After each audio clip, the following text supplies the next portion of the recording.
پر طالبانو د فشار لپاره د پاکستان د ګزارونو دوام. کاکړ وایي طالبان په ډلو ویشل شوي دا چې نورې څه ویلي او طالبانو څه غبرګون ښودلی. جزئیات همدلته وګورئ او چینل سبسکرایب کړئ.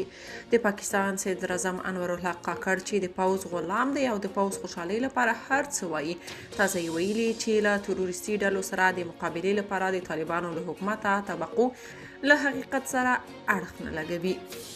د پاکستان د لنډمهاله حکومت صدر اعظم د ترکیې د TRT شبکې سره په مرکه کې وویل د طالبانو حکومت یو لاسی نه دی چې ټول اوامر پکې منظم تطبیق شي.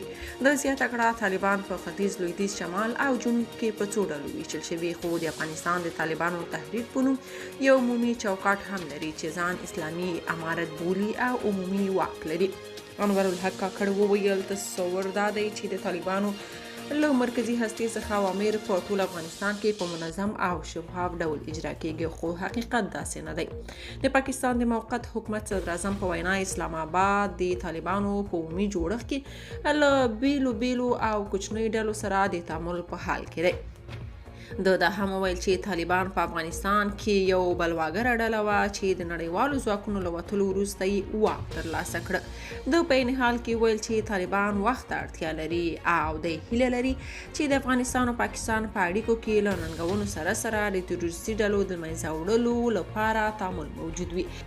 خو طالبان بیا وایي چې دوی د چا فشارونو ته سر نه ټیټوي او پاکستاني حکومت د دوی ترمنځ د اختلافاتو بې ځایه او بې اساسه تورونه نه لګوي. شنونکي وایي د پاکستاني چارواکو له دې خبرو ښکاري چې طالبان ورته د TTP د ځپلو څخه انکار کړی، ځکه خو د دوی د بدنامولو لپاره داسې خبرې کوي. که تاسو په دې اړه څه نظر لرئ په کومنټ کې شریک او چینل سبسکرایب کړئ.